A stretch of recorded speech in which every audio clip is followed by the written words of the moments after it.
For today's video, I'm going to be doing a first trimester like recap, kind of like my symptoms and my must-haves and everything like that. I am really excited that I'm actually filming this video. Like, I've always wanted to film all these different pregnancy videos, so I'm so excited that I finally am doing this. It still kind of seems for real surreal. As of today, I am 14 weeks and 5 days or 6 days. I'll be 15 weeks on Tuesday and it's Sunday today. So anyway, I'm almost 15 weeks along, so I'm in my second trimester officially and still dealing with some first trimester symptoms, but for the most part I am feeling a lot better. So if you want to see my first trimester recap, then you can just keep on watching. Also, I'm snacking on these right now. These are so good. These are kettle cooked sea salt and pepper flavored potato chips. So good. Okay, so I wrote down all my little notes in my phone, and so I'll just be referencing that. But so the first symptoms I had, like before I found out that I was pregnant, was cramping. So it just felt like period cramps, and I had it for about probably at least a week or two before I found out I was pregnant, probably closer to 2. And so I found out May 6th that I was pregnant.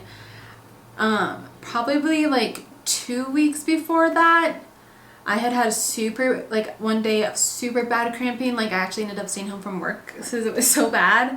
And it was a little bit different than period pain, but it was just like, it was a lot sharper of a feeling. So I had that, and like, I kind of thought maybe, but then at the same time, I was positive that we had not gotten pregnant that month because we didn't really try. Beforehand, we had been like usually, you know, tracking when I was ovulating and stuff and trying then, but like my app was that I tracked my period and ovulation, all that stuff was kind of messed up that month for some reason. So I wasn't positive when I was ovulating. So I'm like, well, we'll just try next month. It's whatever.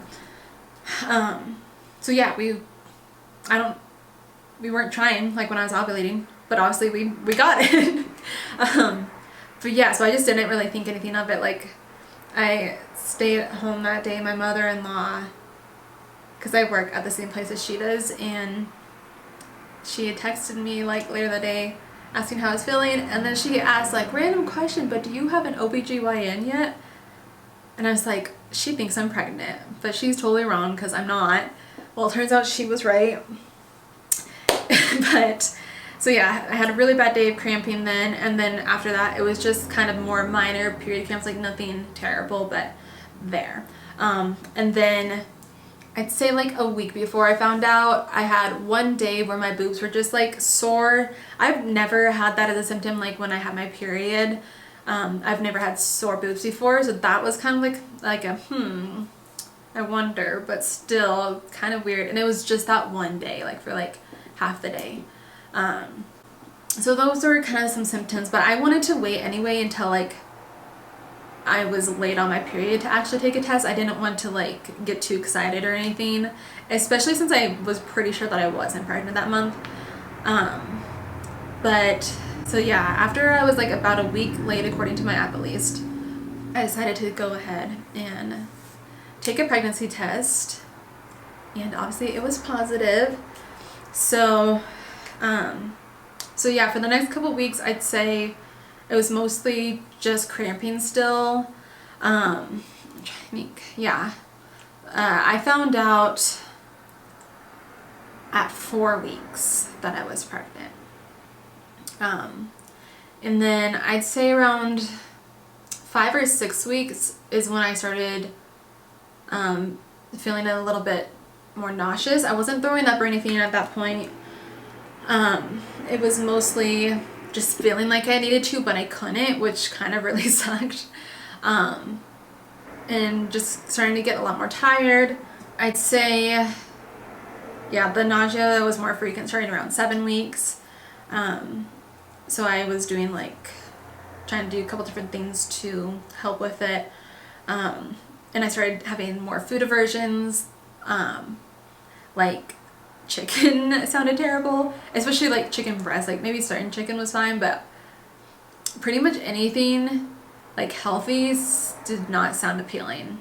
Like especially veggies, like I can do veggies now, but before it was just like they sounded disgusting, and I just couldn't eat a lot of anything really. I was craving mostly just comfort foods. Like I remember I went through a week of like mac and cheese sounded really good. Pretty much anything unhealthy. It's great. And then yeah, just a lot of carbs and stuff. Something else that has kind of been ongoing since I found out, I swear to God, you can't see that. I had like black pepper from my chips. My lips have been so chapped. They're getting a little bit better, but they're still pretty chapped, especially for it being summertime. But there was a few weeks where it was like it was the dead of winter. That's how dry my lips were. So that was definitely a symptom. I feel like, because normally my lips are not dry at all. So yeah, and then I'd say, I don't know, I'd say by 7 to 9 weeks I wasn't cramping anymore. It was just nausea, mostly in the morning, and I was usually fine by lunch. There was only a couple days where I just kind of felt sick the whole day, just super tired. I started feeling a lot more fatigued around 7 weeks. And yeah, and then I'd say about closer to like 10 weeks is when I started throwing up some. And it hasn't been like every day or anything. It's mostly been Mondays for some reason. Like, so I'd say like, cause I think we told my family around 7 or 8 weeks. And it wasn't until after then, I think it was like the following week is the first time that I threw up. So I didn't throw up until like 8 or 9 weeks probably. And I had just thrown up that one day, and then, you know, it was just like my normal nausea, not being able to really do much. And then maybe like 2 or 3 weeks after that is when it's been pretty much at least once a week, but it hasn't been like super frequently. It's been like only on Mondays for some reason, and it's only like one time. There was 1 week where I threw up like 3 times, but that was the most. And then like I guess it's been almost 3 weeks now that we were in Oregon. I felt amazing that week, and so I thought I was getting out of my morning sickness. And then we got back, and that next day I felt so sick again and was throwing up. And even this past week I was still throwing up, and I came home early from work and slept for like 3 hours. This week was actually the first time that I've taken naps. I took 2 naps this week, and that's probably more than I've ever taken in my life, because I just, you know, since I was like a child, you know, I just don't nap. But it's been necessary. So yeah, those have kind of been my symptoms. I've been, other than Mondays are cursed, I swear, but other than that, I've been feeling pretty good for the most part. Mornings have been fine, other than Mondays. Sometimes Tuesdays are still like a little bit rough, but I haven't been throwing up or anything. I've been able to keep my food down. But yeah, so those have kind of been my symptoms. And then I just wanted to talk about like my must-haves that have helped with morning sickness and just kind of helped me get through that. So the first thing that I had tried that was helping, that a friend recommended, was to do peppermint water. So I started doing that in the morning, like while I was getting ready, and that definitely helped a bit. But then I just started getting really tired of it and just don't like it. And the week that I started throwing up, my mother, or let's see, Matt's grandma had dropped some of those. Actually, I have them. Dropped these Preggy pop drops off for me, and those actually worked really well. And it was just something, you know, kind of sweet and sour to suck on in the morning. So I would just suck on one of these while like I was getting ready, and that seemed to help a bit. It didn't completely get rid of it, but it was definitely a lot more manageable. And then for a while I was doing saltines as well, so I would eat a couple before I got out of bed. And I noticed like if I snack on those while I'm getting ready too, that helps as well, because it's mostly like if I wait too long to eat, then it just makes me feel really sick, but then it also is hard to eat after that. I've been trying to eat a little bit sooner in the morning to avoid as much nausea as I can.